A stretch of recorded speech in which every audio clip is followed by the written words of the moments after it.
মানুষ যখন জন্মগ্রহণ করেন আর মানুষ যখন এই সংসার ত্যাগ করে চলে যান, এর মধ্যভাগকে জীবন বলা হয়। আর এই জীবনে সবাইকে লড়াই করতেই হয়, কখনো শিক্ষার জন্য, কখনো কাজের জন্য, কখনো বা বাস্তবে যুদ্ধ করতে হয়। কিন্তু এই লড়াইয়ের সম্মুখীন হওয়ার জন্য প্রকৃতি আমাদের আরো একটা গুণ প্রদান করেছে, প্রয়াস। কখনো কোনো ছোট বালককে দেখেছেন? না কিছু বলতে পারে, না কিছু বুঝতে পারে, কিন্তু নিজের হাঁটুতে ভর দিয়ে সারা বাড়ি ঘুরে দেখার প্রয়াস করে। দাঁড়িয়ে ওঠে, পড়ে যায়, আবার দাঁড়িয়ে ওঠে, আর শেষ পর্যন্ত সে ঠিক হাঁটতে শিখে যায়। রাধা রাধা। যখন মা ক্ষীর তৈরি করেন তখন সেটা খেতে আমাদের খুব ভালো লাগে, তাই তো? কিন্তু মা কিভাবে ক্ষীর তৈরি করেন?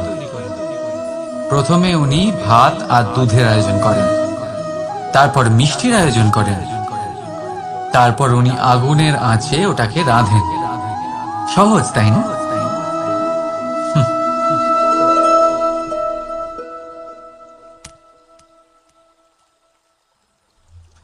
অতটাও সহজ নয়। এই জীবনে আনন্দের ক্ষীর আস্বাদন করার এটাই উপায়, কিন্তু এতে সময় অনেকটাই লাগে। শুদ্ধ শুভ্র দুধের মতো ভাবনায় সদা অটুট সম্পর্কের রাধা রাধা। বসন্ত ঋতু এলে একটি মিষ্টি কুহুধ্বনি শোনা যায়, যা মনে বসে যায়। কোকিলের কুহুতান বড়ই মিষ্টি, বড়ই সুন্দর।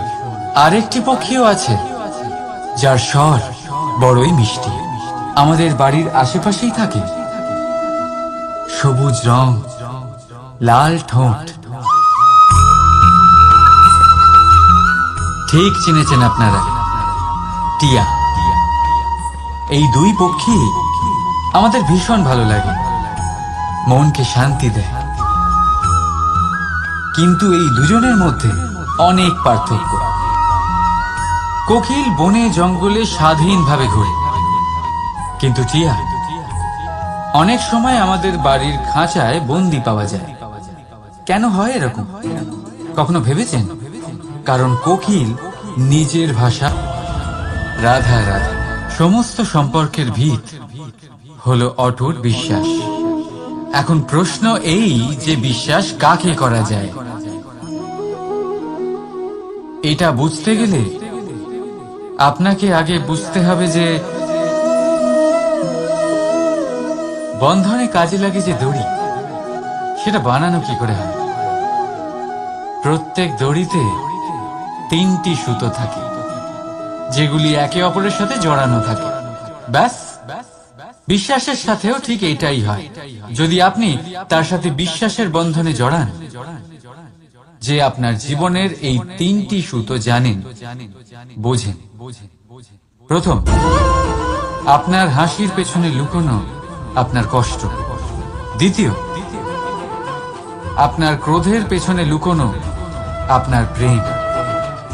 আর তৃতীয়, আপনার মৌনতার আড়ালে লুকোনো আপনার শব্দের আগ্নেয়গিরি, আপনার অসহায়তা। যে ব্যক্তি আপনার জীবনের এই 3টি সুতো, এই 3টি কথা জানেন, যদি তার সাথে আপনি বিশ্বাসের বন্ধনে জড়ান, তার সাহায্যে জীবনের বড় বড় বাধা অতিক্রম করতে পারবেন। রাধা রাধা। উড়তে কে না ভালোবাসে? সাফল্যের মহা আকাশে গমন করতে কে না চায়? সবাই চায়। সবাই চায় যে এই সংসারে তাদের নাম, তাদের পরিচয় সব থেকে ওপরে থাকবে, যে তাদের নাম ইতিহাসে স্মরণীয় হয়ে থাকবে। কিন্তু সবার নাম ইতিহাসে লেখা হয় না। কিছু মানুষ নাম অর্জন করেও অনামী রয়ে যান। কেন? কারণ তারা এই ধরিত্রীর সাথে সম্পর্ক ভেঙে দেন। ভুলে যান এই কথাটা যে রাধা রাধা। মানুষের স্বভাব হলো ভাবা, ভেবেচিন্তে সিদ্ধান্ত নেওয়া, আর সিদ্ধান্ত নিয়ে এই পৃথিবী বদলানোর ভাবনা নিয়ে এগিয়ে যাওয়া, তাই না? কিন্তু সবাই কি নিজের সিদ্ধান্তের ইতিবাচক পরিণাম পেতে সফল হন? কেন শুধু রাধা রাধা? আমাদের মধ্যে অনেকেই এই ভাবনায় বিলীন থাকি যে আমাদের নিজের জীবনে আপেক্ষিক সুখ আর সুবিধা কখনো প্রাপ্তি হয় না, কারণ ভাগ্যে এই নির্ধারিত আছে, কারণ আমরা এমন পরিবেশে জন্ম নিয়েছি। কিন্তু আপনার জন্ম কি আপনার নিয়তি নির্ধারণ করে? কিছুটা হলেও করে। যেমন বৃষ্টির ফোঁটা যখন মেঘ থেকে জন্ম নেয়, তখন তার প্রারম্ভিক কাজ ধরাতলে পড়া, কিন্তু সে ধরাতলে কোথায় পড়ছে সেটা নিশ্চিত করবে রাধা রাধা। যত্র নারী আস্তে পূজ্যতে রমন্তে তত্র দেবতা। অর্থাৎ যেখানে নারীকে পুজো করা হয় সেখানে দেবতা বিরাজ করেন। আমরা এসব মানি, কিন্তু পালন কতটা করি? এবার আপনারা বলবেন, আমরা মেয়েদের সবার সামনে সম্মান করি, তার জন্মদিনে অথবা বিবাহ বার্ষিকীতে তাদের উপহার দিই, ইত্যাদি ইত্যাদি, কিন্তু এটা কি যথেষ্ট? এবার ভাবুন, একজন নারী নিজের স্বামীর জন্য, নিজের পিতার জন্য, নিজের পুত্রের জন্য, নিজের ভাইয়ের জন্য কি না করেন, আর আমরা তাকে কি শুধুমাত্র একটা উপহার দিয়ে সন্তুষ্ট করতে পারি? নারীদের স্বর্ণ অলংকারের কোনো প্রয়োজন নেই, দামি বস্ত্রেরও প্রয়োজন নেই, তার চাই আপনার থেকে সম্মান, সকলের সামনেও এবং একান্তেও। তার চাই আপনার সময়, আপনার স্নেহস্পর্শ, আর একটু চেষ্টা যাতে আপনি তাকে বোঝাতে পারেন যে হ্যাঁ, আপনার জীবনে ওনার স্থান আছে, সমান অংশ আছে। তখনই আপনি বলতে পারবেন, যত্র নারী আস্তে পূজ্যতে রমন্তে তত্র দেবতা। রাধা রাধা।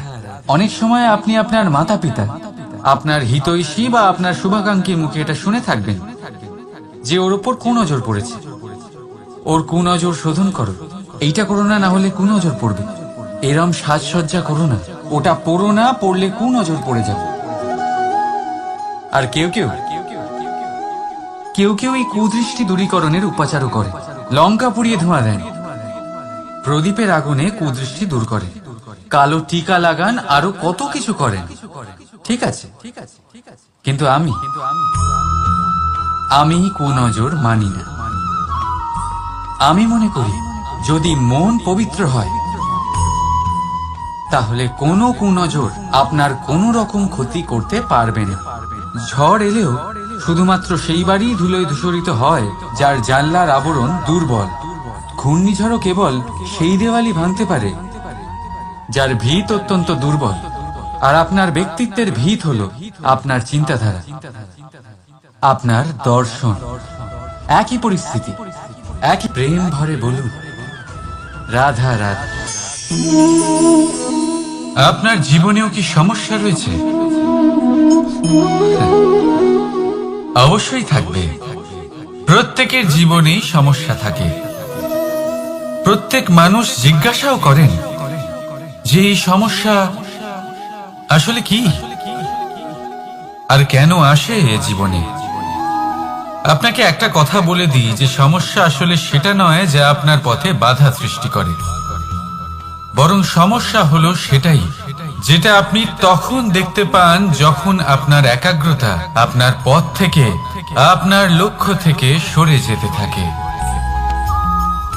আর এই সমস্যাগুলি দূর করার জন্য, এর সমাধান করার জন্য একটাই পথ আছে, নিজের সমস্ত ভাবনা আরো একবার একাগ্র করুন নিজের পথের দিকে, নিজের লক্ষ্যের দিকে। আপনার সমস্ত ভাবনা যদি কেন্দ্রীভূত হয় নিজের লক্ষ্যে, তাহলে এই সমস্যা দূরে থাকবে। যদি এরকম না হয়, যদি আপনার মন একটু অন্যদিকে চলে যায়, তাহলে এই সমস্ত সমস্যা আবার সামনে চলে আসে আর বাড়তেও থাকে।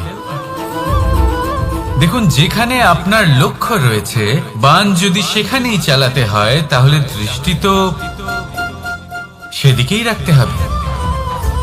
তবেই তো আপনি সেই লক্ষ্য ভেদ করতে পারবেন। সেই জন্য মনে রাখবেন, সর্বদা লক্ষ্য রাখবেন নিজের পথে, সেই পথেই সামনে এগোতে থাকুন নিজের লক্ষ্যের দিকে। আপনি যত সামনে এগোতে থাকবেন, এই সমস্যা তত পিছিয়ে যাবে। তাহলে আসুন, আমার সাথে ভালোবেসে বলুন, রাধা রাধা। এই পাখিরা সত্যি খুব সুন্দর, আমার খুব ভালো লাগে। আপনি নিশ্চয়ই শুনে থাকবেন যে কিছু পাখির কাছে ডানা অবশ্যই থাকে, কিন্তু উড়তে পারে না। তারা চায় উঁচু আকাশে উড়ে বেড়াতে এবং মেঘেদের সাথে কথা বলতে, করতেই পারে না। এবার এই সংসারেও পাওয়া যায় ঘুড়িও। এদের মধ্যে না জীবন আছে, না প্রাণ আছে, আর না আছে ডানা, কিন্তু এরা আকাশের সাথে কথা বলে, হাওয়ার বেগের সাথে কথা বলে, আনন্দ করে, উৎফুল্ল হয়ে ওঠে। আকাশে জীবনের কিছু মুহূর্ত কাটায়। তার কারণ কি হতে পারে? কারণ হলো সুতো। এই সুতো যদি সঠিক হাতে থাকে, তাহলে এই কাগজের তৈরি ঘুড়িও আকাশের উচ্চতায় উড়ে বেড়াতে পারে। এবার এই সুতো আসলে কি? এই সুতো হলো আসলে ভালোবাসা। এই সুতো হলো আসলে বিশ্বাসের। আর এটা আপনি দিয়ে থাকেন তাদের হাতে যাদের আপনি বিশ্বাস করেন, যাদের আপনি নিজের সর্বস্ব দিয়ে দেন। ভেবে দেখুন, এই ভালোবাসা আর বিশ্বাসের সুতো আপনি যদি সঠিক মানুষের হাতে দিয়ে দেন, তাহলে আপনি অনেক উচ্চতায় উঠতে পারবেন, আকাশের উচ্চতায় উড়ে বেড়াতে পারবেন, মেঘের সাথে কথা বলতে পারবেন, পাখিদের মতো উড়তে পারবেন, যা ইচ্ছে তাই করতে পারবেন। শুধু এই মানুষ সঠিক হতে হবে, এমন একজন মানুষ যার মনে আপনার জন্য ভালোবাসা রয়েছে, এমন এক মানুষ যার মনে কোনো স্বার্থ নেই, যিনি পরোপকারী, এমন একজন ব্যক্তি যিনি আপনার অস্তিত্বকে বাইরে নিয়ে আসতে পারবেন, তাকে উজ্জ্বল করে তুলবেন। তাহলে ভালোবাসুন, আনন্দ করতে থাকুন, আর এই আনন্দ সহকারে বলুন, রাধা রাধা। আমরা সকলে এমন ব্যক্তির সাথে থাকতে চাই যারা খুব মিষ্টি কথা বলেন, যাদের ব্যবহার আমাদের ভালো লাগে, যারা দেখতে সুন্দর হন, যাদের আমরা পছন্দ করি।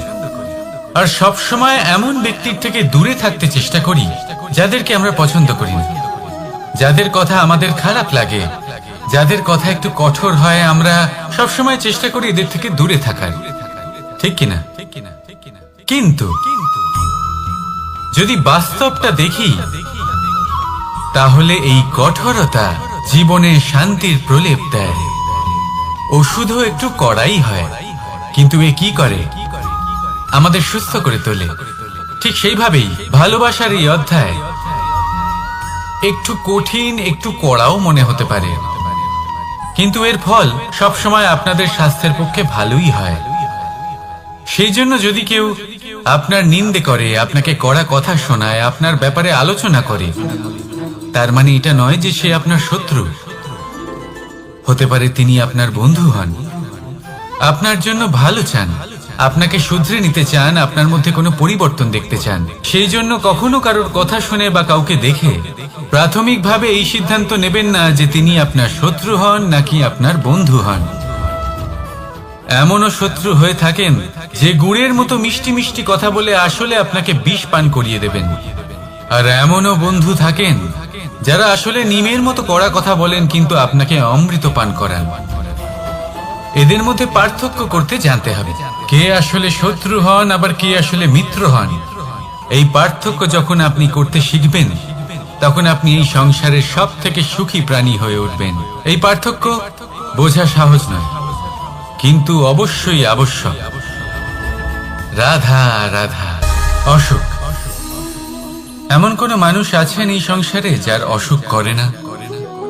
প্রত্যেক মানুষ কখনো না কখনো অবশ্যই অসুস্থ হয়েছে, তার এই শরীর রোগের শিকার অবশ্যই হয়েছে।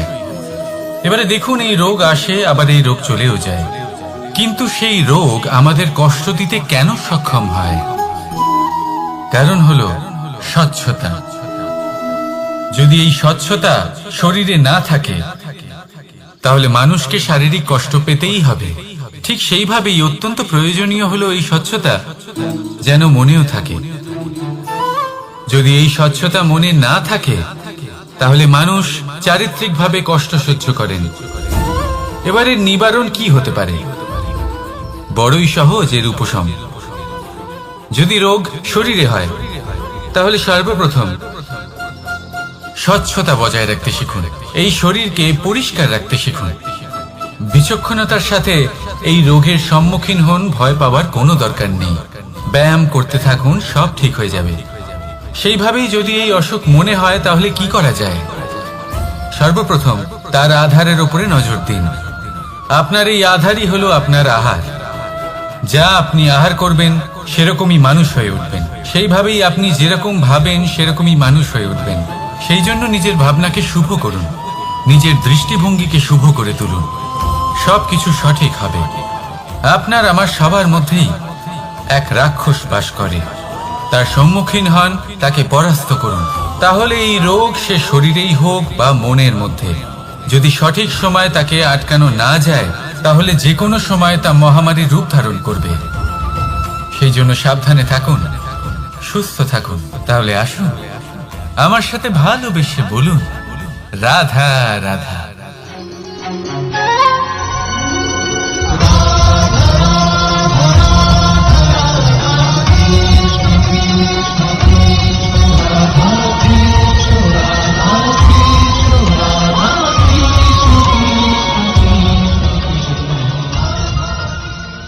ধন, সম্পদ, ঐশ্বর্য, মানুষ হয় নিজের সৌভাগ্যের দ্বারা এগুলো লাভ করে থাকেন বা কর্মের দ্বারা।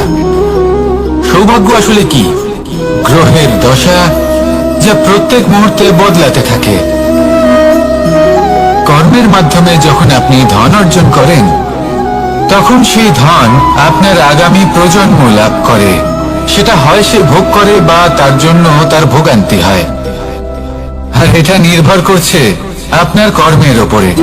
কি কর্ম করেছেন আপনি সেই ধনকে লাভ করার জন্য? যদি আপনি সৎ পথে চলেন, নিষ্ঠা ভরে আপনি কর্ম করে থাকেন এবং তার ফলে আপনি ধন অর্জন করে থাকেন, তাহলে আপনার আগামী প্রজন্ম সেটা ভোগ করবে, সেটা প্রয়োগ করবে নিজের বিকাশের জন্য।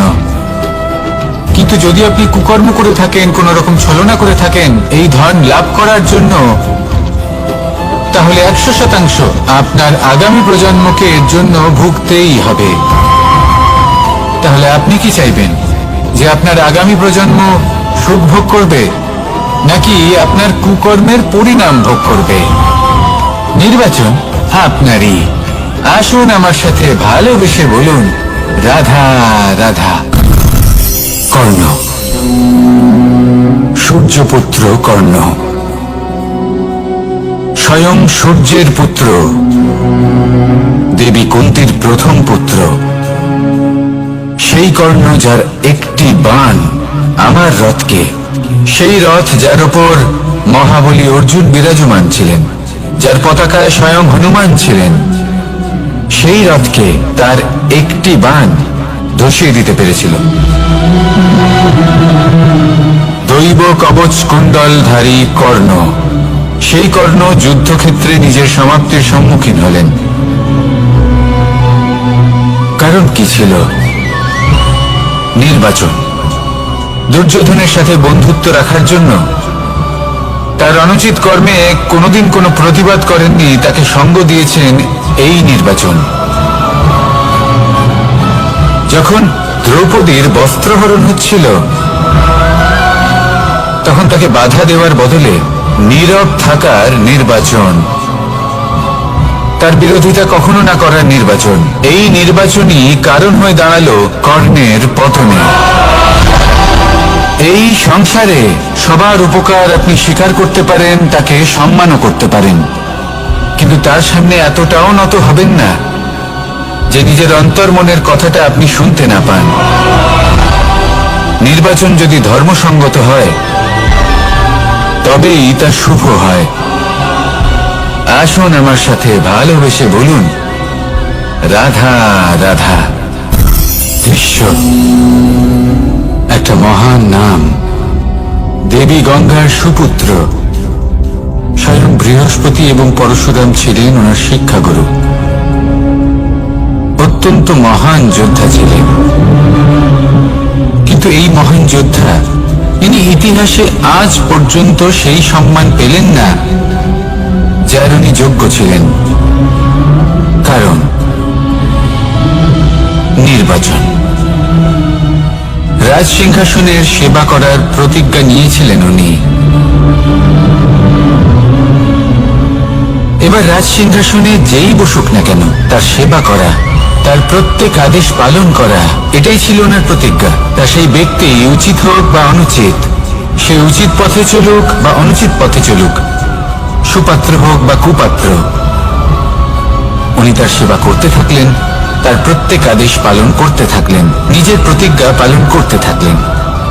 ধৃতরাষ্ট্র নেত্রহীন অবশ্যই ছিলেন, কিন্তু এতটাও নেত্রহীন ছিলেন না যে উনি প্রজাদের চোখের জল, ধর্ম অধর্ম দেখতে পাবেন না। উনি সব বুঝতে পারতেন। আর এদিকে ভীষ্ম নিজে প্রতিজ্ঞাবদ্ধ হয়েছিলেন। দুর্যোধন অনুচিত পথে চালিত হচ্ছিল, তাও উনি তাকে সঙ্গ দিতে থাকলেন। আর পরিণামস্বরূপ আজ পর্যন্ত ইতিহাসে উনি সেই স্থান পেলেন না, সেই সম্মান পেলেন না যার যোগ্য উনি ছিলেন। যদি আপনি কোনো প্রতিজ্ঞা করে থাকেন, তা সে যতই কোনো উচিত কারণের জন্য হোক না কেন, যদি আস্তে আস্তে সময়ের সাথে সেই প্রতিজ্ঞা আপনাকে অনুচিত পথে চালিত করে অধর্মের পথে নিয়ে যায়, পাপের পথে নিয়ে যায়, তাহলে সেই প্রতিজ্ঞা ভঙ্গ করা অত্যন্ত আবশ্যক। সময় অনুসারে নিজেকে বদলানো আবশ্যক, নয়তো এই প্রতিজ্ঞা আপনাকে দিয়ে পাপ কর্ম করাবে, কুকর্ম করাবে, আর আপনার বিনাশের কারণ হবে। আসুন আমার সাথে ভালোবেসে বলুন, রাধা রাধা। অশ্বত্থামার মৃত্যু হলো। কেউ জানে না সে মানুষ নাকি হাতি। এই বাক্য কে বলেছিলেন? সাক্ষাৎ ধর্মরাজ যুধিষ্ঠির। সেই যুধিষ্ঠির যিনি নিজের জীবনে কখনো মিথ্যে বলেননি, কিন্তু উনি এমন কিছু নির্বাচন করেছিলেন যার জন্য চিরকাল শুধুই মহারাজ যুধিষ্ঠির হয়ে থেকে গেলেন, কখনো অভিমন্যুর সমান হতে পারলেন না। যখন দ্রুত ক্রীড়ার আমন্ত্রণ এসেছিল, তখন মহারাজ যুধিষ্ঠির সেটা অস্বীকার করতেই পারতেন, কিন্তু করলেন না। অহংকারের জন্য সেই আমন্ত্রণ গ্রহণ করলেন উনি, এবং অহংকারের জন্য করা এই নির্বাচন উনাকে সাধারণ করে রেখে দিল। নিজের গুরু দ্রোণাচার্যকে পরাজিত করার জন্য একটি মিথ্যে কথা বলেছিলেন।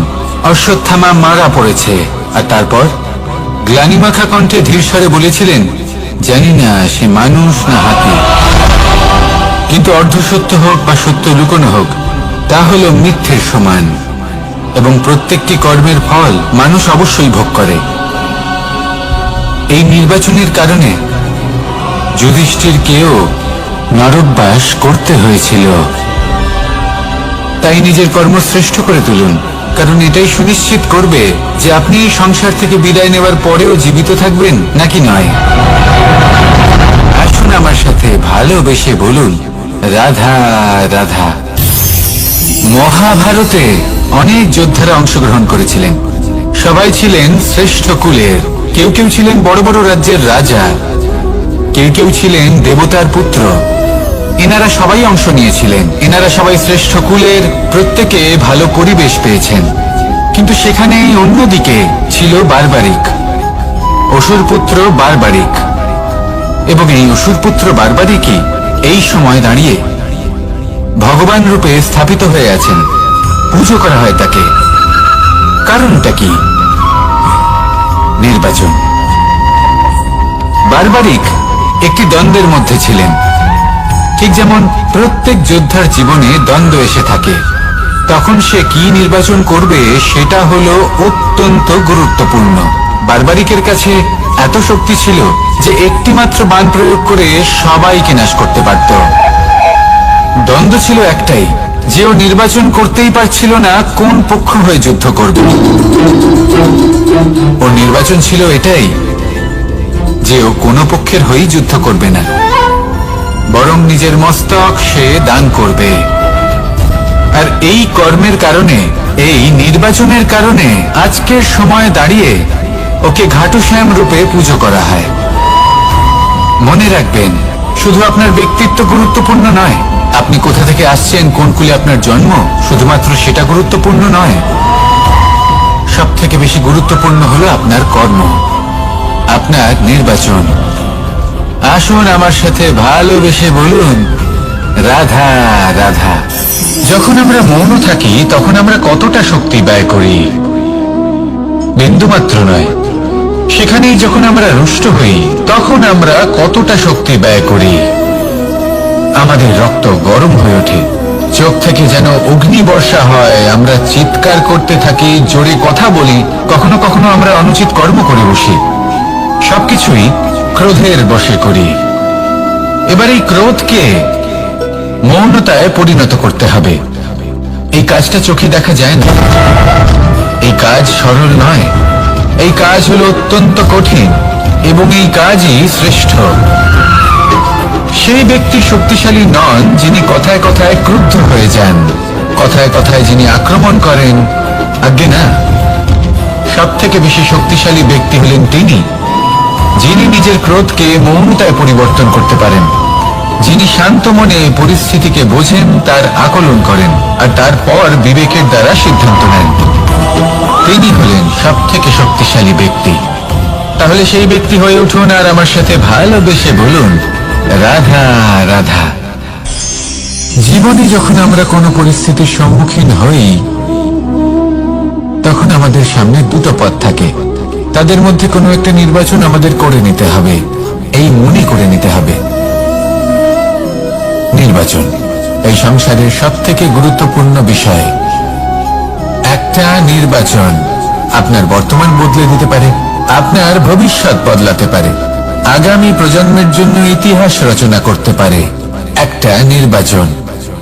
এবার দেখুন, যে পরিস্থিতি আপনার সামনে আছে, আপনাকে সেই পরিস্থিতির সম্মুখীন হতেই হবে, সেই কষ্ট সহ্য করতেই হবে, সেই মতোই কাজ করতে হবে। শুধু এই বিষয়টা নির্বাচন করতে হবে যে এই পরিস্থিতির সম্মুখীন হওয়ার সময় আমি কি দুর্বল হয়ে থাকব নাকি আমি শক্তিশালী হয়ে থাকব। এই নির্বাচন এই মনের মধ্যে করতে হবে।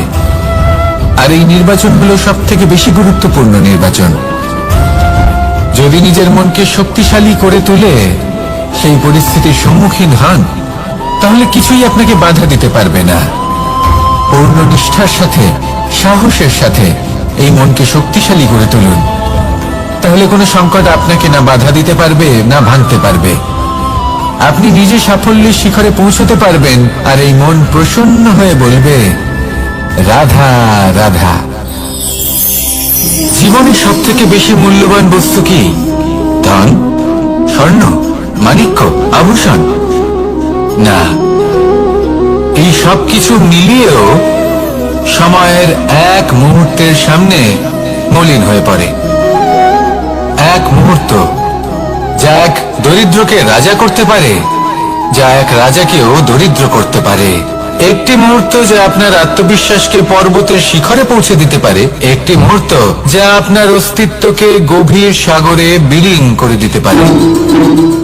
একটি মুহূর্তের খেলা। সব সময় জীবনে সেই ব্যক্তিকে সম্মান করুন, শ্রদ্ধা করুন, যিনি আপনার জন্য সময় বের করে থাকেন। সব সময় সেই ব্যক্তির প্রতি নিষ্ঠাবান থাকুন, যেই ব্যক্তি খারাপ সময় আপনার পাশে দাঁড়িয়ে থাকে। এই সময় সব থেকে বেশি মূল্যবান। আসুন আমার সাথে ভালোবেসে বলুন, রাধা রাধা। প্রজাপতি দেখেছেন? কি সুন্দর হয়, তাই না? এই প্রজাপতি, ওদের দিকে তাকালে নিজের অজান্তেই নিজের মুখে হাসি ফুটে ওঠে। কিন্তু এই প্রজাপতি জন্ম থেকেই এমন দেখতে হয় না। জন্ম থেকে এদের কাছে ডানা থাকে না, এরা উড়তেও পারে না। যখন একটি প্রজাপতি জন্ম নেয় তখন প্রথমে ডিম অবস্থায় থাকে সে। আস্তে আস্তে সেই কবচ সে ভেঙে ফেলে, খুব পরিশ্রম করতে হয় তাকে। তারপর কীটের আকার ধারণ করে সে চলতে থাকে, অনেক কষ্ট সহ্য করতে হয়, অনেক পরিশ্রম করতে হয়। তারপর তার রূপ বদলে যায়, তারপরে তার ডানা গজায়, তারপরে সে উড়তে পারে। এই নিরন্তর পরিশ্রমই সাফল্যের মূল মন্ত্র হয়। কখনো কখনো প্রতিভাও কম পড়ে যায় যদি নিরন্তর পরিশ্রম না করা হয়, যদি সমর্পণের ভাব মনে না থাকে, দৃঢ় নিষ্ঠা না থাকে। আর কখনো কখনো সেই ব্যক্তি যার মধ্যে বিশেষ প্রতিভা থাকে না, সেই ব্যক্তি নিরন্তর পরিশ্রম করে, নিজের মনে সমর্পণের বোধ জাগিয়ে তোলে, দৃঢ় নিষ্ঠার সাথে কর্ম করে আর সাফল্য লাভ করে। সেই জন্য আপনি জীবনে যেখানেই পৌঁছে যান না কেন, নিরন্তর পরিশ্রম করতে থাকুন। তবেই আপনার ভবিষ্যৎ রঙিন প্রজাপতির মতন গগনচুম্বী হবে। তবেই এই সংসার আপনাকে দেখবে এবং নিজের অজান্তেই এই সংসার নিজের মুখে হাসি ফুটিয়ে তুলবে এবং এই সংসার আমার সাথে ভালোবেসে বলবে, রাধা রাধা। পুরাণে আমরা দেখেছি যে মাতা পিতা কতটা মহান হতে পারেন, কিভাবে শ্রী গণেশ নিজের মাতা পিতাকে পরিক্রমণ করলেন এবং পরম পূজনীয় হয়ে উঠলেন। কিভাবে ভক্ত শ্রবণ নিজের অন্ধ মাতা পিতাকে তীর্থযাত্রায় নিয়ে যাবেন বলে নিজের কাঁধে ওনাদের বসালেন এবং বয়ে নিয়ে গেলেন। এরকম অনেক অমূল্য শিক্ষা আমরা লাভ করে থাকি পুরাণ থেকে। কিন্তু এসব কথা হলো পুরাণের কথা। কথা বলা যাক আমাদের জীবন নিয়ে। আমাদের এই জীবনে আমাদের মাতা পিতা কেন আমাদের কাছে এতটা অমূল্য? কেন আমরা ওনাদের এতটা ভালোবাসি? কেন আমরা ওনাদের এত সম্মান করি? আর কেনই বা ওনাদের এতটা সম্মান করা উচিত? মমতার কারণে। মায়ের মনের এক ধরনের মমতা, পিতারও এক ধরনের মমতা। এই দুইয়ের মমতা ভিন্ন, কিন্তু এনাদের দুজনের মমতার কেন্দ্রবিন্দু হলো এনাদের সন্তান। মাতা মমতার কারণে সকালে তাড়াতাড়ি উঠে পড়েন, খাবার তৈরি করেন, এটা ভাবেন যে আমার সন্তান যেন অভুক্ত না থাকে। অন্যদিকে পিতা ইচ্ছে না থাকা সত্ত্বেও নিজের মমতাবোধের কারণে নিজের সন্তানের প্রতি কঠোর হন, তাকে জ্ঞান প্রদান করেন, শিক্ষা প্রদান করেন, কারণ উনি চান যে ওনার সন্তান যেন পরবর্তীতে উন্নতি করে, কখনো অভুক্ত না থাকে। এটাই হলো মমতা মাতা পিতার। আর এই মমতা সংসারের অন্য কোথাও আপনি পাবেন না। তাই সবসময় নিজের মাতা পিতাকে সম্মান করুন, ওনাদের ভালোবাসুন, যতটা ইচ্ছে ভালোবাসুন। আর এই ভালোবাসার সাথেই বলুন, রাধা রাধা। সম্পর্ক হলো আমাদের জীবনের একটি আধার। কিছু সম্পর্ক এমন যা আমরা জন্মসূত্রে লাভ করি, যেমন পরিবার, মা বাবা। কিছু সম্পর্ক আছে যা আমরা জীবনে অর্জন করে থাকি, তা সে প্রেমের হোক, স্নেহের হোক বা বন্ধুত্বের। এই সকল সম্পর্ক লাভ করার বা গড়ে তোলার 5টি ধাপ রয়েছে। প্রথম ধাপ, কোনো ব্যক্তির সাথে আলাপ হওয়া, তার সাথে কথা বলা বা তাকে দেখা। দ্বিতীয় ধাপ, সে ব্যক্তিকে আমাদের ভালো লাগা। তৃতীয় ধাপ, আমাদের এটা চাইতে শুরু করা যে জীবনে এই ব্যক্তি যেন আমাদের বন্ধু হন, আমাদের জীবনে থাকেন, বা আমাদের কাউকে ভালোবেসে ফেলা আর এটা আমাদের ভাবা বা চাওয়া যে সেই ব্যক্তি যেন আজীবন আমার সাথে থাকেন, আমার জীবনে আমার সাথী হয়ে। চতুর্থ ধাপ, লাভ করা। এবার এই ধাপটি অনেক মানুষের পক্ষেই খুবই সরল হয়, বড়ই সরল ভাবে নিজেদের সঙ্গীকে লাভ করে থাকেন। কিছু মানুষের জন্য এই ধাপ অত্যন্ত কঠিন হয়ে থাকে। অনেক প্রতিকূল পরিস্থিতির উপর জয়লাভ করে তারা সঙ্গীকে লাভ করেন, কিন্তু লাভ অবশ্যই করেন। এরপরে আসে পঞ্চম, অন্তিম এবং সব থেকে গুরুত্বপূর্ণ ধাপ। সেটা হলো সেই সম্পর্ক পালন করা। এটা হলো এমন এক বিষয় যা প্রত্যেক মানুষের শেখা উচিত। যদি ব্যক্তি নিজের জীবনে সম্পর্ক রক্ষা করতে শিখে যান, তবে প্রত্যেক সম্পর্ক তার জীবনকে স্বর্গ করে তুলবে। আসুন আর আমার সাথে ভালোবেসে বলুন, রাধা রাধা।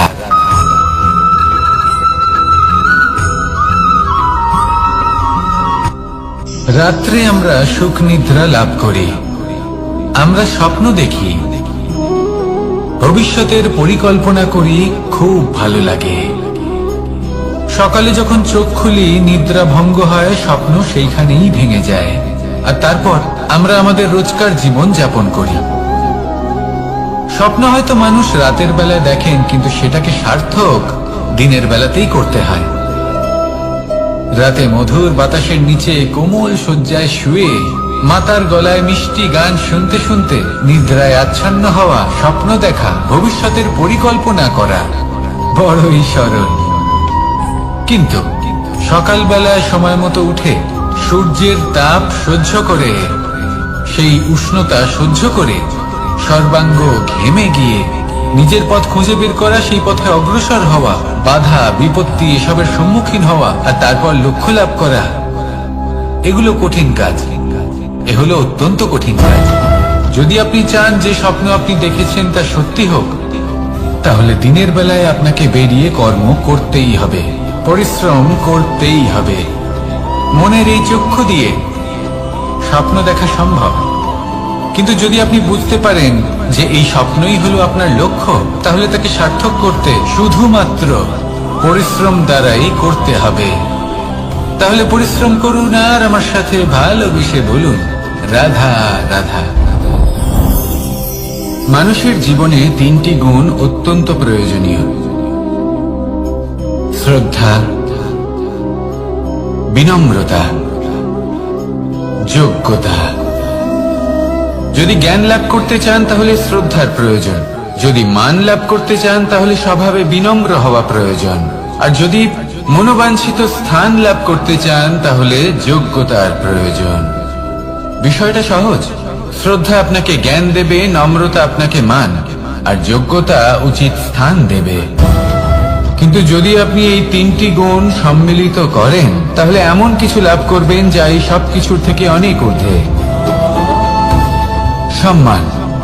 আর এ হলো সেই সম্মান যা প্রত্যেক মানুষের নিজের জীবনে লাভ করতে চেষ্টা করা উচিত, কারণ এই হলো সেই সম্মান যার কারণে আপনি চলে যাওয়ার পরেও এই সংসার আপনাকে ভালোবাসবে আর মনে রাখবে। আসুন আমার সাথে ভালোবেসে বলুন, রাধা রাধা। আকাঙ্ক্ষা কখন লোভে পরিণত হয়ে যায় তা কেউ বলতে পারে না, এবার তার পরিণাম কি হতে পারে তাও আমরা কেউ জানি না। আজ আমি আপনাকে বলছি, কোনো ব্যক্তি সব থেকে বেশি ক্ষতির সম্মুখীন তখনই হয় যখন সে এটা মনে করে যে সে সব থেকে বেশি সুরক্ষিত স্থানে রয়েছে।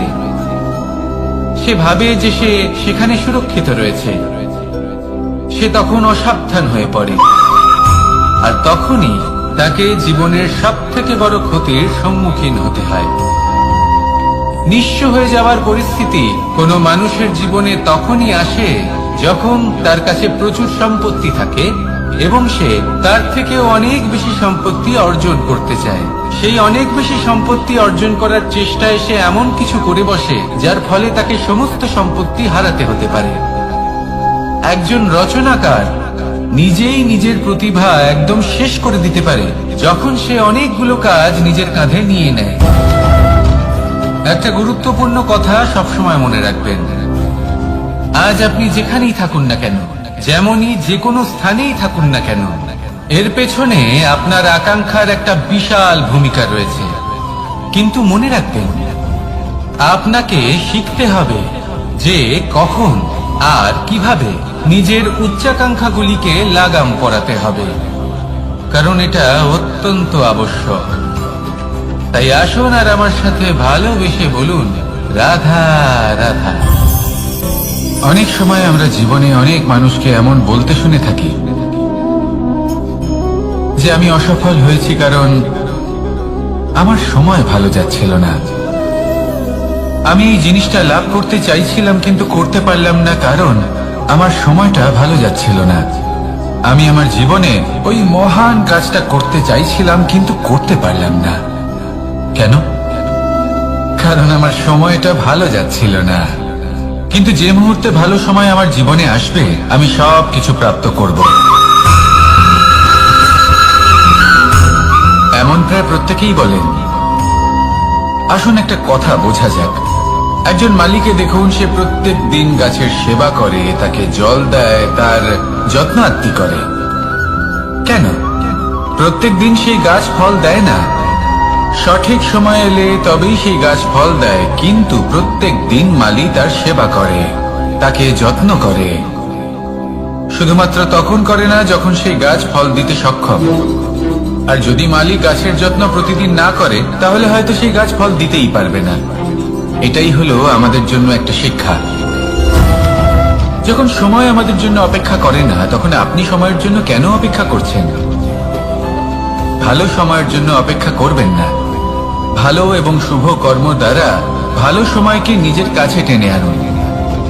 নিরন্তর কর্ম করুন, পরিশ্রম করতে থাকুন। শুভ সময় আপনা থেকেই আপনার কাছে আসবে। আসুন আমার সাথে ভালোবেসে বলুন, রাধা রাধা। মানুষের এই সংসারে জীবনযাপন করার জন্য কিছু জিনিসের প্রয়োজন পড়ে। এমন কিছু আবেগ, এমন কিছু বস্তু আছে যেগুলো তার প্রয়োজন হয়। কিন্তু সব থেকে বেশি যে জিনিসটা তার প্রয়োজন হয়, সেটা হলো সম্মানের। আমাদের ভালো লাগে যখন কেউ আমাদের সম্মান করে। আমরা কাউকে সম্মান করলে তারও সেটা ভালো লাগে। কিন্তু আপনি দেখবেন যে সংসারে বেশিরভাগ মানুষ দুটি মাপদণ্ডের ভিত্তিতে সম্মান করেন। হয় বয়স দেখে করেন বা উপার্জন দেখে, অর্থাৎ সেই ব্যক্তি কতটা উপার্জন করেন। এবার ভেবে দেখুন, এটা আবশ্যক নয় কারোর বয়স যদি বেশি হয় তার বুদ্ধিও ততটাই বেশি হবে। আবশ্যক এটাও নয় যে কোনো ব্যক্তি যদি অত্যন্ত ধনী হন বা তার মনও নির্মল হবে বা তিনি সৎকর্ম করবেন বা এমন কোনো কর্ম করবেন যাতে উনি সম্মান লাভ করতে পারেন। হতে পারে উনি ধনী কিন্তু দুশ্চরিত্র। সেই জন্য বয়স বা উপার্জন দেখে কোনো ব্যক্তিকে সম্মান করবেন না। কর্ম দেখুন। যদি গভীরভাবে ভেবে দেখেন, তাহলে দেখবেন যদি কোনো মানুষ কোনো সৎকর্ম করেন, তাহলে তার প্রতি হৃদয় থেকে সম্মান জাগ্রত হয়। এটাই হলো সেই সম্মান যা অর্জন করতে হবে। বয়স আজ আছে, কাল আরো বৃদ্ধি পাবে। উপার্জন আজ আছে, কাল সেটা কমে যেতেও পারে। কিন্তু যদি আপনি নিরন্তর শুভকর্ম করতে থাকেন, তাহলে আপনি মৃত্যুর পরেও অমর হয়ে থাকবেন। আসুন আমার সাথে ভালোবেসে বলুন, রাধা রাধা। পাপ এবং পুণ্য, এই দুই হলো সংসারের এমন দুই বিন্দু যাকে কেন্দ্র করে এই সংসারের চক্র ঘুরতে থাকে। আমরা যদি কোনো কর্ম বিচার করি, হয় পুণ্য নয় পাপের দৃষ্টিভঙ্গি দিয়ে, এটা হয় পুণ্য না হলে পাপ। কিন্তু এই পাপ এবং পুণ্য, এই দুই নির্ভর করে প্রত্যেক মানুষের উপর, তার চিন্তাধারা, তার পরিস্থিতির উপর। ধরুন এমন একজন মানুষ যিনি অনেক দিন ধরে বনে পথ হারিয়েছেন, অনেক দিন হয়তো উনি কোনো খাবার খাননি। এবার এমন পরিস্থিতি চলে এসছে যে এবার যদি উনি খাবার না খান, তাহলে হয়তো জীবিতই থাকবেন না। আর এমন অবস্থায় ওনার সামনে যদি কোনো প্রাণী আসে, তাহলে তাকে শিকার করা, এটা কিন্তু তার কাছে পাপ নয়। এটা তো জীবিত থাকার একমাত্র উপায়। এটা তার কাছে পুণ্য সম। আর যদি আমি এমন একজন ব্যক্তির কথা বলি যিনি সরল, যিনি একটি সুখী, শান্ত, সুরক্ষিত জীবনযাপন করছেন, তার কাছে কিন্তু এটা পাপ। এইরকমই এই সংসারে ভিন্ন ভিন্ন পরিভাষা আছে পাপ এবং পুণ্যের। তার মধ্যে যদি আমি আপনাকে একটি সরল পরিভাষা দিই, সেটা হলো, জীবনে যখনই কোনো কর্ম করবেন সেটা নিয়ে একটু ভেবে দেখুন যে এই যে কাজটা আমি করছি, তার ফলে এই যে অন্য মানুষেরা আছেন এই সংসারে, তারা কি দুঃখ পাবেন? যদি তারা দুঃখ পান তাহলে সেটা পাপ। যদি আপনি এমন কোনো কর্ম করেন যার ফলে অন্যরা প্রসন্নতা লাভ করেন, তাদের মুখে হাসি ফুটে ওঠে, যদি তারা প্রেরিত হন, জীবনে সামনে এগোতে পারেন, তাদের বিকাশ হয়, তাহলে এটা হলো পুণ্য। তাই জীবনে সবসময় পুণ্য করতে থাকুন আর আমার সাথে ভালোবেসে বলুন, রাধা রাধা। বনস্পতি ফলনের জন্য আমাদের কিসের প্রয়োজন পড়ে? একটু ধরিত্রীর, একটু পরিশ্রমের, আর একটা বীজের। এবার যদি মানুষের কথা বলি, তাহলে এখানে ধরিত্রী হলো মানুষের এই জীবন, যেখানে মানুষ নিজের ইচ্ছের ফল ফুল ফলন করতে চায়।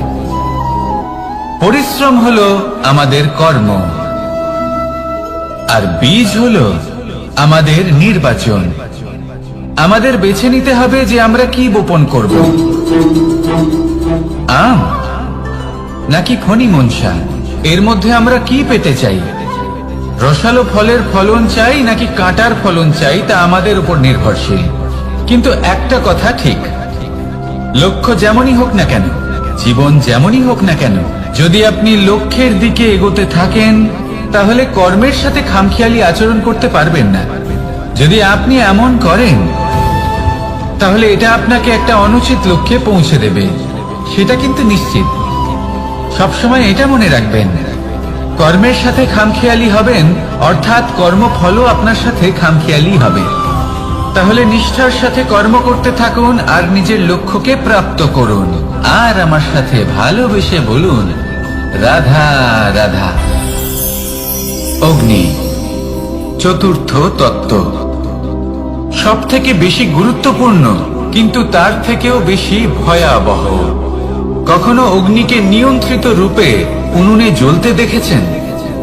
এই অগ্নি আমাদের খাবার বানাতে সাহায্য করে, যা আমাদের শক্তি প্রদান করে।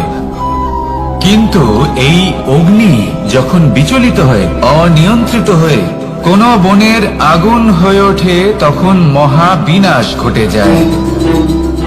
আপনারই অন্তরের ঊর্জা হলো এই অগ্নি। এটা আপনার শক্তিও, আপনার ক্রোধ। একে ব্যবহার কিভাবে করবেন তা আপনারই হাতে। যদি কোনো ব্যক্তি নিজের অন্তরের এই ঊর্জাকে ব্যবহার করেন শক্তির রূপে, তাহলে সে বিকাশ ঘটাতে পারে, নির্মাণ ঘটাতে পারে। কিন্তু যদি কোনো ব্যক্তি তার অন্তরের ঊর্জাকে বিধ্বংসী অস্ত্র বানিয়ে ফেলেন, তাহলে নিশ্চিত রূপে মহা বিনাশ ঘটতে পারে, যাতে বিনাশ তারও অবশ্যই হবে।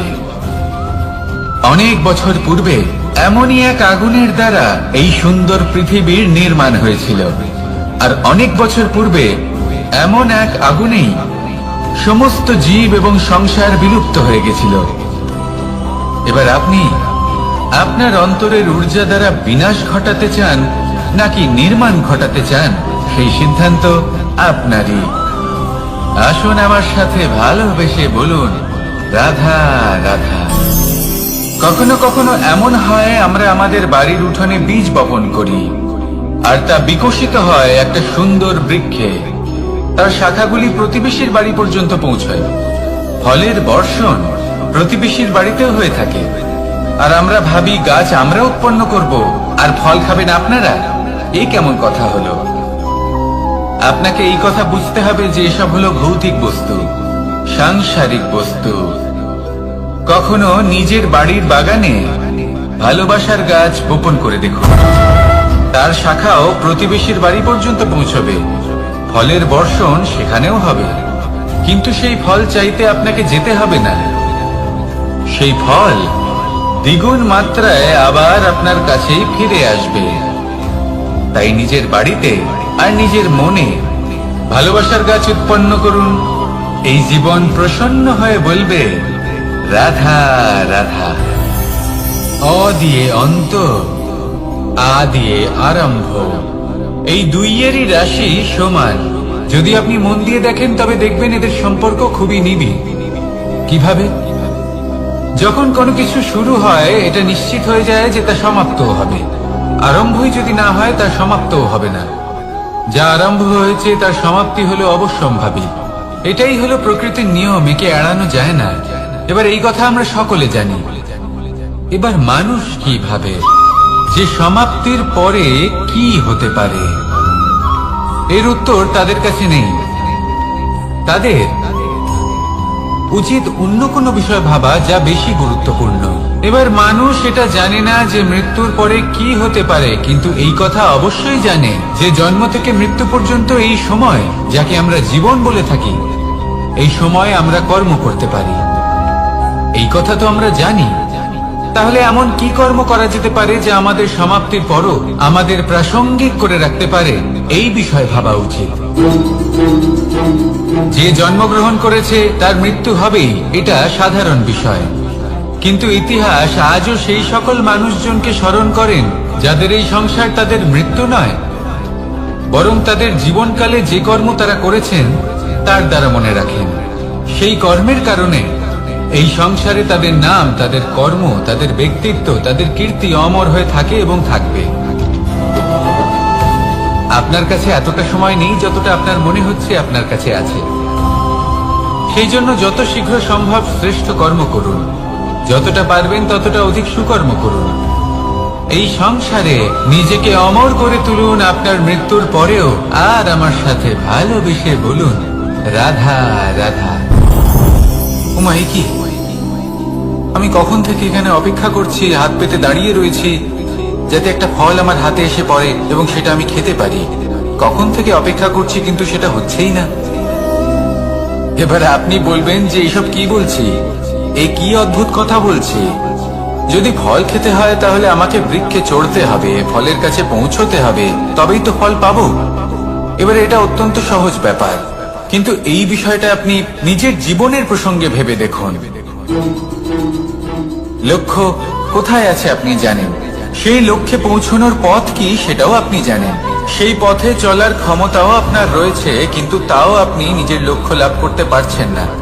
কেন? কারণ আপনি অপেক্ষা করছেন যে লক্ষ্য আপনার সামনে চলে আসবে, কিন্তু তা হয় না। লক্ষ্য সে যাই হোক না কেন, ধন হোক, প্রেম হোক, কোনো সম্মান হোক বা মোক্ষ হোক, যদি আপনি তার দিকে অগ্রসর না হন তাহলে ফল প্রাপ্তি অসম্ভব ব্যাপার, তা কোনোদিনই হবে না। সেই জন্য আপনার চোখের সামনে আপনি যদি নিজের লক্ষ্যকে দেখতে পান তাহলে উঠুন এবং সেই দিকে অগ্রসর হতে শুরু করুন। নিজের অন্তরের সকল অশুভ গুণ দূর করুন, অলসতা ত্যাগ করুন, অজ্ঞানতা ত্যাগ করে দিন এবং চলতে থাকুন। অবশ্যই মনোবাঞ্ছিত ফল লাভ করতে পারবেন। মনে রাখবেন, চলতে থাকলে তবেই লক্ষ্য প্রাপ্তি হবে। অপেক্ষার দ্বারা শুধুমাত্র মৃত্যু লাভ হবে। আসুন আমার সাথে ভালোবেসে বলুন, রাধা রাধা। পাখি কখন জন্ম নেয়, কখন উড়তে শেখে, কখন বাসা বানাতে শেখে, কখন নিজের মৃত্যু লাভ করে, এসব আমাদের মধ্যে কেউ জানি না। কিন্তু পাখি একটা কথা খুব ভালো করে জানে, যে এই সংসারে যা কিছুই করুক না কেন, এই সংসারে ওকে নিয়ে কিচ্ছু যায় আসে না। এবার আমরা কি করি? কোনো কাজ করার আগে আমরা এটা ভাবি যে এই সংসার যদি আমাকে দেখে ফেলে তাহলে কে জানে এই সংসার কি ভাববে, আমার প্রতিচ্ছবি কেমন তৈরি হবে কে জানে, কে জানে কি হবে আদি ইত্যাদি। এই সব ভাবনায় আমরা মগ্ন হয়ে যাই। কিছুটা এমন ভাবে মগ্ন হই যে বর্তমানের কর্মের এই জীবনের যাত্রাপথে সেই সময়ের আনন্দ উপভোগ করতে ভুলে যায়। এবার দেখুন একটা পাখি কি করে, ওর কর্ম হলো গান গেয়ে চলা। ওই পাখি গেয়ে চলে, কেউ ওর গান শুনুক বা না শুনুক, কেউ আদৌ শুনছে কিনা সেই বিষয়টা নিয়ে সেই পাখির কিছুই যায় আসে না। সেই পাখি নিজের কর্ম করতে থাকে। হয়তো সেই জন্যই আপনি কখনো কোনো পাখিকে কাঁদতে দেখবেন না। এরকমই আপনাকে নিজেকে গড়ে তুলতে হবে। প্রথমে নিজেকে জিজ্ঞেস করুন, এই যে কর্ম আমি করতে চলেছি সেটা কি উচিত? যদি আপনার মনে হয় সেটা উচিত তাহলে সেটা প্রমাণ করুন। এটা ভাববেন না যে এই সংসার কি ভাববে। আসুন আর আমার সাথে ভালোবেসে বলুন, বনের মধ্যে যদি আপনি কোনো বিষাক্ত সাপ দেখেন তাহলে কি করবেন? আপনি তখনই তার থেকে দূরে পালাতে চেষ্টা করবেন। আর এটা কেন করবেন? নিজের রক্ষার্থে। এই কথা আমি নয় মেনে নিলাম, কিন্তু নিজের জীবনে এটা করেন না কেন? আপনি যেখানেই যান, যে স্থানেই যান না কেন, প্রত্যেক সময় প্রত্যেক মুহূর্তে এমন বিষাক্ত সাপ আপনি অবশ্যই খুঁজে পাবেন। আর সেই সাপ নয় যাদের আপনি বনে খুঁজে পাবেন, এরা হলো সেই সাপ যা আপনাকে পাপ করতে বাধ্য করবে। আপনার অন্তরের বাসনা, ক্রোধ, অহংকার, লোভ, ঈর্ষা এদের বৃদ্ধি ঘটাবে। দেখুন, বনের এই সাপ আপনাকে একবার ছেড়ে দিতেও পারে, ছোবল নাও মারতে পারে, কিন্তু এই যে পাপরূপী সাপ আছে তা অবশ্যই ছোবল মারবে। কর্ম যদি করেন তাহলে অবশ্যই ফল পাবেন। সেই জন্য যখনই কোথাও যাবেন, যদি এমন কাউকে দেখেন, যদি এমন কিছু দেখেন যে আপনাকে পাপ করতে বাধ্য করছে, তাহলে সেই মুহূর্তে সেখান থেকে পালিয়ে যান। যেমন বনের সাপ দেখে আপনি পালাতে থাকেন। সৎকর্মের রক্ষা অত্যন্ত আবশ্যক। আসুন আর আমার সাথে ভালোবেসে বলুন, রাধা রাধা। যদি কোনো সিংহ বানরের মতো গাছে চড়তে চেষ্টা করে তাহলে কি হবে? একটা মাছ যদি মাটিতে হাঁটতে চেষ্টা করে তাহলে কি হবে? তারা বিফলই হবে। কিন্তু এরকম কেন হয়? তার কারণ হলো প্রকৃতির রচনা কিছুটা এরকম। এখানে প্রত্যেকটি ব্যক্তিকে, প্রত্যেকটি প্রাণীকে আলাদা আলাদা গুণের অধিকারী করা হয়েছে এবং সকলকে একটা সীমাও প্রদান করা হয়েছে। এবার এই যে বৃক্ষ, পশু, পাখি, এদের মধ্যে সেই ক্ষমতাই নেই যে এরা নিজেদের যাচাই করতে পারবে, নিজেদের সীমাগুলো বুঝতে পারবে, নিজেদের সদ্গুণগুলো চিনতে পারবে। এরা সেটা করতে পারবে না। কিন্তু মানুষ তো আলাদা। মানুষের কাছে সেই বিশেষ শক্তি আছে যে তারা পূর্ণরূপে নিজেদের যাচাই করতে পারবে, নিজেকে পূর্ণরূপে বুঝতে পারবে, নিজের দোষ, নিজের অপগুণ, নিজের সদ্গুণ, নিজেদের সীমাগুলো তারা বুঝতে পারবে। আর এটা অত্যন্ত গুরুত্বপূর্ণ। কথায় আছে যে যদি সাফল্য লাভ করতে হয় তাহলে নিজেকে যাচাই করে নিতে হবে। তাই নিজেকে যাচাই করুন, নিজের সাথে পরিচিত হয়ে যান এবং জীবনে কর্ম করতে থাকুন। সাফল্যের শিখরে অবশ্যই পৌঁছে যাবেন। আর ওখানে যদি যান তাহলে এই মন প্রসন্ন হয়ে অবশ্যই বলবে, রাধা রাধা। অন্ধকারাচ্ছন্ন রাত্রি যদি এসে থাকে তাহলে আলোকিত প্রকাশ নিয়ে সূর্যও অবশ্যই আসে। রোগ যদি এসে থাকে তাহলে তার ওষুধও অবশ্যই আসে। সমস্যা যদি আসে তাহলে সেই সমস্যার সমাধানও নিজে থেকেই আমাদের কাছে চলেই আসে। এই সংসার, এই জীবনের শুধুমাত্র একটাই নিয়ম আছে, আর তা হলো এটাই, এই সংসার হলো একটা চক্রের মতো। এতে শাশ্বত বলে কিছু নেই, নিত্য বলে কিছু নেই। আর যা কিছুই রয়েছে সব বদলাতে চলেছে। যদি আপনার জীবনে দুঃখ থাকে, সমস্যা থাকে, যদি আপনি বিপদ দ্বারা আচ্ছন্ন, তাহলে মনে রাখবেন সবকিছু বদলে যেতে চলেছে। দুঃখের সময় কাঁদবেন না, মনকে আরো দুঃখী করে তুলবেন না, কারণ এখানে যা কিছুই এসেছে তা যাওয়ার জন্যই এসেছে। তাহলে এত চিন্তা কিসের? আনন্দ সহকারে জীবন যাপন করুন আর আমার সাথে ভালোবেসে বলুন, রাধা রাধা। রাত্রিবেলায় যখন আলোকিত জোনাকিদের দেখেন তখন মন প্রসন্ন হয়ে ওঠে। এদের দেখতে খুবই সুন্দর লাগে। আর এমন ঠিক কেন হয়? প্রথম হলো এটাই যে রাতের বেলায় চতুর্দিক অন্ধকারাচ্ছন্ন থাকে। এমত অবস্থায় যদি আমরা কোথাও একটু প্রকাশ দেখি তাহলে সেটাই আশার কিরণের ন্যায় মনে হয়। সেই প্রকাশই আমাদের মন প্রসন্ন করে তোলে। আর সেই জন্য যে সকল মানুষ রাতের বেলায় কোনো জোনাকি দেখতে পান তারা প্রসন্ন হয়ে যান। এবার কখনো কখনো জীবনে আমাদের মনে হয় যে চতুর্দিকে শুধুমাত্র অন্ধকারই হয়ে আছে। প্রত্যেকেরই তা কখনো মনে হয়। আর তখনই আমাদের নিরাশ হলে চলবে না, আমাদের দুঃখী হলে চলবে না। সেই সময় আমাদের খুঁজতে হবে নিজেদের আশেপাশে, চতুর্দিকে, আর কোথাও না কোথাও আমরা প্রকাশ অবশ্যই দেখতে পাবো। আশার একটা কিরণ অবশ্যই দেখতে পাবো। কেউ এমন একটা কর্ম করেন যেটা দেখে আমরা প্রেরিত হয়ে যাই। আর এমন কোন কর্ম যদি আপনারা করেন তাহলে সেই কর্ম আপনার মনকে প্রসন্ন ভাব, আনন্দ এবং ভালোবাসা দ্বারা ভরিয়ে তুলবে। আপনার অন্তরে সেই অন্ধকারের অন্ত করবে, দুঃখেরও অন্ত করবে। আর এই মন প্রসন্ন ভাব নিয়ে বলবে, রাধা রাধা। মনুষ্য জীবনের সব থেকে বেশি গুরুত্বপূর্ণ বিষয় হল মনের একাগ্রতা। এই সংসারের যে কটি মহান কার্য সম্পাদন হয়েছে তা হল মনের এই একাগ্রতার একমাত্র ফল। আপনি অবশ্যই দেখে থাকবেন অনেক ছোট বড় নদী যা বয়ে চলে তাদের সামনে একটা বাঁধ নির্মাণ করা হয় সেই সব নদীর জল সঞ্চয় করতে। বাঁধ হয়ে গেলে প্রয়োজন মতো বা মনের ইচ্ছে মতো তাকে ব্যবহার করা সম্ভব। এবার এটাই আমাদের মনের সাথেও সম্ভব। আমাদের মনের একাগ্রতা আজকের দিনে দাঁড়িয়ে বিভিন্ন ধরনের বিকার, ক্রীড়া এবং ভোগের মধ্যে ভাগ হয়ে গেছে। একে একত্রিত করতে হবে, একটা বাঁধ নির্মাণ করতে হবে, কর্মের বাঁধ। আপনাকে শুধু এটাই করতে হবে, যেটা উচিত কর্ম সেটাই করুন, যেটা অনুচিত কর্ম সেটা করা থেকে নিজেকে বিরত রাখুন। ব্যাস, এই কাজটাই আপনি করতে থাকুন, মনের মধ্যে একাগ্রতার বাঁধ নির্মাণ করুন। আর একবার যদি তা নির্মাণ হয়ে যায়, তাহলে যখন চাইবেন, যেখানে চাইবেন, যতটা চাইবেন, একাগ্রতা প্রয়োগ করতে পারবেন। আর একবার যদি আপনি এটা শিখে যান, তাহলে এই সংসারকে বদলে ফেলার মতো কাজ আপনি করতে পারবেন, সমাজকে শুধরাবার মতো কাজ করতে পারবেন। তাহলে এই মনকে একাগ্র করুন আর আমার সাথে ভালোবেসে বলুন, রাধা রাধা।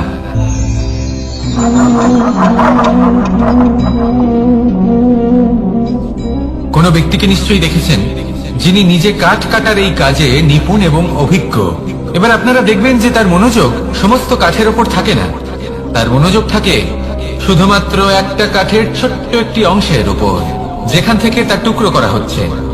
কিন্তু সেটা উনি কেন করেন? যদি এটা উনি না করেন, তাহলে সেই কাঠ সঠিক পদ্ধতি এবং তাড়াতাড়ি কাটা যাবে না। জীবনেও তাই হয়ে থাকে। আপনি হয়তো কোনো লক্ষ্য স্থির করেছেন বা পথ নির্বাচন করেছেন বা কাজ স্থির করেছেন, যেটা আপনি করেই ছাড়বেন। তাহলে নিজের সম্পূর্ণ মনোযোগ শুধুমাত্র তার উপর কেন্দ্রীভূত করুন। যদি আপনার মন এদিক ওদিক তাকাতে থাকে, অস্থির হয়ে পড়ে, বিচলিত হয়ে পড়ে, যদি তা হয়ে থাকে, তাহলে আপনি অবশ্যই অসফল হবেন। তাই কর্মঠ থাকুন, নিরন্তর কর্ম করতে থাকুন এবং পূর্ণ মনোযোগ দিয়ে নিজের কাজ করুন। নিজের পথে অগ্রসর হন বা নিজের লক্ষ্য প্রাপ্ত করতে চেষ্টা করুন। তারপর দেখুন কি হয়, কিভাবে উচিত পথে এবং তীব্র গতিতে আপনার লক্ষ্য আপনার কাছেই পৌঁছে যায়। আর আপনার এই মন প্রসন্ন হয়ে বলে, রাধা রাধা। কখনো কোনো নদীকে দেখেছেন? একই আকার, একই স্থান, শুধু প্রবাহিত হতে থাকে। এর মধ্যে কখনো কোনো অপদ্রব্য ফেলে দেখুন, দেখবেন সেটা বেশিক্ষণ সেখানে থাকে না। সেটা নদীর সাথে বইতে থাকে আর বয়ে যেতে যেতে সাগরে সমাহিত হয়ে যায়, আর শেষ পর্যন্ত সাগর সেটাকে তটে ফেলে দেয়। কিছুটা এমন হওয়া উচিত আমাদের বিচারধারাও। এক স্থানে তা স্থগিত হওয়া উচিত নয়, এটা সবসময় প্রবাহমান হওয়া উচিত। তবেই আমাদের চেতনা, আমাদের মূল্যবোধ এবং আমাদের স্মৃতি, এই তিনটি শ্রেষ্ঠ থাকবে। আর এটাই হলো পুকুর এবং নদীর মধ্যে পার্থক্য। নদীতে জল সবসময় বয়ে চলে, সেই জন্য পবিত্র থাকে, শুদ্ধ থাকে এবং পরিষ্কার থাকে। আর সেখানে এই পুকুরের তলদেশে সব জমা হতে থাকে, আর সেই জন্য তা অপবিত্র হয়ে যায়। তাই সবসময় এই বিচারধারা প্রবাহমান রাখুন। যদি মনে কোনো ভাবনা চলে আসে, সেখানেই থেকে যায় এবং বিদ্যে থাকে, তাহলে তা বের করে দিন, তাকেও বয়ে যেতে দিন, এবং তার যা উত্তর হবে তা সময়ের সাথে আপনার সামনেই চলে আসবে। শুধুই নদীর মতো প্রবাহমান হন আর আমার সাথে ভালোবেসে বলুন, রাধা রাধা। এই সংসারে সাফল্য লাভ করার জন্য জ্ঞানের প্রয়োজন হয়, পরিশ্রমের প্রয়োজন হয়, দৃঢ় নিষ্ঠার প্রয়োজন হয়, নিরন্তর চেষ্টা করা প্রয়োজনীয়। কিন্তু আরো কিছু আছে যা অত্যন্ত প্রয়োজনীয় এবং গুরুত্বপূর্ণ। তা হলো ভালো বন্ধু। তাদের থাকা অত্যন্ত প্রয়োজনীয়। যদি ভালো বন্ধু থাকে, তাহলে সময় এলে তারা ঢাল হয়ে আপনাকে সুরক্ষা করবেন। সময় এলে অস্ত্রের মতো শত্রুকে সংহারও করবেন। যদি তিনি জ্ঞানী হন, তাদের মধ্যে সদ্গুণ থাকে, তাহলে এই সব গুণ আপনার মধ্যেও প্রবেশ করবে। তাহলে সাফল্যের জন্য ভালো বন্ধু পাওয়া অত্যন্ত প্রয়োজনীয়। কিন্তু শুধু বন্ধু কেন, ভালো শত্রুও থাকা প্রয়োজনীয়। এবার আপনি ভাবেন, আমি কি বললাম? যদি আপনার জীবনেও ভালো অর্থাৎ শক্তিশালী শত্রু থাকে, তাহলে আপনিও শক্তিশালী হতে থাকবেন। এই শত্রু আপনাকে প্রেরিত করবে আরো বেশি শক্তিশালী হয়ে ওঠার। কখনো কোনো হরিণকে দেখুন, তীব্র গতিতে দৌড়তে থাকে। কেন তীব্র গতিতে দৌড়ে? এই কারণে নয় যে কোথাও তার জন্য মধুর ঘাস অপেক্ষা করে রয়েছে, না। সে এই কারণে তীব্র গতিতে দৌড়য় কারণ সেটা না করলে তার পেছনে একটি সিংহ আছে যে ওকে নিজের ভোজন করে ফেলবে। তাই জীবনে বিপদ, সংকট, এই সবকিছুও হলো অত্যন্ত গুরুত্বপূর্ণ। তার সম্মুখীন হতে শিখুন আর আমার সাথে ভালোবেসে বলুন, রাধা রাধা। আমরা সবাই ফল খাই, কিন্তু আমাদের সেই ফলই প্রিয় হয় যে পরিপক্ক হয়ে ওঠে, যেটা নম্র হয়, আর যে ফল অনেক বেশি মিষ্টি আর সুস্বাদু হয়ে থাকে, যাদের রঙে বাহার দেখা যায়। সেইভাবে জীবনে আমরা নানান মানুষের সাথে পরিচিত হই, কিন্তু সেই মানুষই আমাদের মন ছুঁয়ে যায় যারা বিনম্র স্বভাবের, যাদের বাণী খুব মধুর, যাদের অন্তরে আত্মবিশ্বাসের একটা তেজ, একটা রং দেখা যায়। এবার এমন ব্যক্তি আমরা কি করে হব? ঠিক সেইভাবেই যেমন একটা ফল রোদ, বর্ষা, শীত, বায়ু, এই সকল সংকটময় পরিস্থিতির সম্মুখীন হয়ে পরিপক্ক হয়ে ওঠে, সেইভাবেই মানুষ সংকটময় পরিস্থিতির সম্মুখীন হয়ে পরিপক্ক হয়ে ওঠেন। যদি এই সংকটের সম্মুখীন হন, তাহলে অভিজ্ঞ হবেন, আর এই অভিজ্ঞতাই শিক্ষা দিয়ে যাবে। এই অভিজ্ঞতা আমাদের শিখিয়ে দেয় যে আমাদের বিনম্র থাকতে হবে, অহংকার করে কোনো লাভ নেই। মধুর বাণীর যে কি মূল্য তা আমরা শিখতে পারি। এই অভিজ্ঞতাই আমাদের বুঝিয়ে দেয় যে উচিত অনুচিত কোনটা আমাদের দৃষ্টিভঙ্গি তৈরি করে, আর এই দৃষ্টিভঙ্গি দ্বারা আত্মবিশ্বাস জাগ্রত হয়। সেই জন্য জীবনে কখনো বিপদ থেকে দূরে পালাবেন না, সেগুলোর সম্মুখীন হন, অভিজ্ঞতা লাভ করুন, তার থেকে শিক্ষা লাভ করুন, এইভাবেই পরিপক্ক হবেন। আসুন আমার সাথে ভালোবেসে বলুন, রাধা রাধা। ধন সঞ্চয় করা সম্ভব, আর সেই জন্য ধন সব থেকে বেশি মূল্যবান সম্পত্তি নয়। এবার আপনি বলবেন, আমি কি বলছি? এই ধন খুব মূল্যবান, আমরা সকলে অর্জন করতে ব্যস্ত। সেটা এই কারণে, কারণ আপনারা জানেন না এই সংসারের সব থেকে বেশি মূল্যবান সম্পত্তি কি। এ হলো সেই সম্পত্তি যা কখনো সঞ্চয় করা সম্ভব নয়। আপনার কাছে যতই ধন থাকুক তা দিয়ে আপনি স্বাস্থ্য লাভ করতে পারেন, বাড়ি কিনতে পারেন, আদি ইত্যাদি, কিন্তু আপনি যতই ধনী হন না কেন, ফেলে আসা দিনের একটা মুহূর্ত আপনি লাভ করতে পারবেন না। এই একটা মুহূর্ত, এই সময়, এটাই হলো সংসারের সব থেকে মূল্যবান সম্পত্তি। একবার চলে গেলে তা কখনোই ফিরে আসে না। আর এই মুহূর্ত যতই চলে যাক না কেন, আমরা স্মৃতির মাধ্যমে সেগুলি যাপন করতে পারি, তার আনন্দ উপভোগ করতে পারি। আর যার সাথে আমরা সময় অতিবাহিত করেছি তার স্মৃতিতে আমরা চিরকাল জীবিত থাকতে পারি।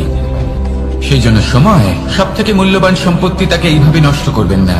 প্রত্যেকটা মুহূর্ত উপভোগ করুন, আনন্দ করুন, আর ভালোবেসে বলুন, রাধা রাধা। কনক, কি সুন্দর একটা শব্দ। এর অনেকগুলো রূপ রয়েছে, অনেকগুলো অর্থও রয়েছে। প্রথম অর্থ হল স্বর্ণ, অর্থাৎ সম্পত্তি। দ্বিতীয় অর্থ ধুতুরা, অর্থাৎ গাছের ছোট একটা বীজ, যা কিনা অত্যন্ত শক্তিশালী হয়। যদি বেশি মাত্রায় এর প্রয়োগ করা হয় তাহলে এটা বিষময় হয়ে উঠতে পারে। এই হলো সেই ধুতুরা যার প্রয়োগ মহাদেবের পুজোতে করা হয়। এবার প্রশ্ন হলো এটাই যে এই স্বর্ণ এবং এই ধুতুরার মধ্যে মিল কি রয়েছে। মিল হলো এটাই যে এই দুটোই মানুষকে মত্ত করে তোলে। ধুতুরা মানুষকে তখন মত্ত করে যখন তাকে সেবন করা হয়, কিন্তু স্বর্ণ, ধন, সম্পত্তি, মানুষ সেটা যতটাই অর্জন করে নেয় সেটাই যথেষ্ট। এই স্বর্ণ মানুষের ভাবনা চিন্তা করার ক্ষমতাকে বশ করে ফেলে। মানুষ সম্পত্তির লোভে মত্ত হয়ে ওঠে, কারণ যে যত চমৎকারী, যতটা অমূল্য হয় তাকে সামলানো কিন্তু ততটাই কঠিন, তাই না? তাই মনে রাখবেন, ধন, স্বর্ণ, সম্পত্তি এগুলো ধুতুরার থেকেও অনেক বেশি বিষাক্ত হতে পারে। তাই এর উপর আত্মসংযমের একটা কবচ পরিয়ে রাখবেন এবং বিবেকের শক্তির সাথে এগুলো প্রয়োগ করুন, তবেই কল্যাণ হবে। আসুন আমার সাথে ভালোবেসে বলুন, রাধা রাধা। আমার কাছে যশোদা মা যেমন, আমার কাছে দেবকী মা যেমন, আমার কাছে ঠিক তেমনই হলেন গোমাতা। এবার ভেবে দেখার বিষয় হলো এটা যে এই সংসারে অসংখ্য প্রাণী আছে, একজন গাইকে একজন মায়ের মর্যাদা কেন দেওয়া হয়? তাহলে এর অনেকগুলো কারণ আছে। এই গাই অর্থাৎ গোমাতা, এনারা হলেন অত্যন্ত শান্ত, শান্তি প্রিয়, কখনো কারোর কোনো ক্ষতি করতেই পারেন না। গোমাতা যে দুধ নিজের বাছুরকে পান করান সেই দুধই আমাদেরও দেন। সেই দুধ পান করে আমরা শক্তি লাভ করি। এই দুধ থেকে আমরা মাখন, ঘি, পায়েস, এইসব সুস্বাদু খাবার লাভ করি। গোমাতার গোবর আমাদের জ্বালানি হিসেবে সাহায্য করে, যার ফলে খুব কম সংখ্যক কাঠ ব্যবহার করা যায় এবং বেশিরভাগ জঙ্গল সুরক্ষিত থাকে। গোমাতার গোমূত্র, সেটাও আমাদের কাছে লাভজনক। এর দ্বারা আমরা অনেক রোগ থেকে মুক্তি লাভ করতে পারি। গোমাতা যখন একটি বাছুরকে জন্ম দেন তখন সেই বড় হয়ে আমাদের ক্ষেত কর্ষণ করে। সেই জন্য গাইকেও জীবনে মায়ের মর্যাদা দেবেন। যতটা সম্ভব তাকে সেবা করুন এবং ভালোবেসে তাকে পালন করুন। এই মন নিজে থেকেই প্রসন্ন হয়ে বলবে, রাধা রাধা।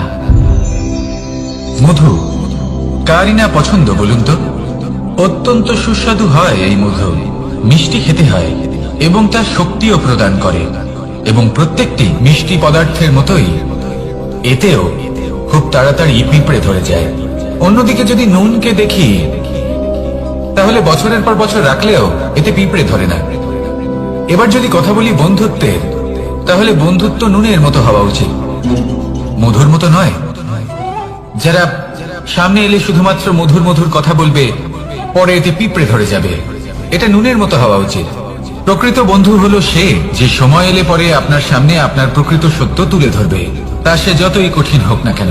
আপনার দোষ, আপনার অপগুণ, আপনার খামতি আপনাকে বলতে পারবে, যাতে আপনি সেগুলো শুনে মেনে নিয়ে তারপর নিজেকে শুধরোতে পারেন। এটাই হলো প্রকৃত বন্ধুত্ব। কখনো নিজের জীবনের আশেপাশে মন দিয়ে দেখবেন, অনেক সময় এমন মানুষ থাকেন, অনেক বন্ধু থাকেন, যাদের দেখে আমাদের মনে হয় যে এনারা খুব কঠোর, এনাদের কথা খুব কটু।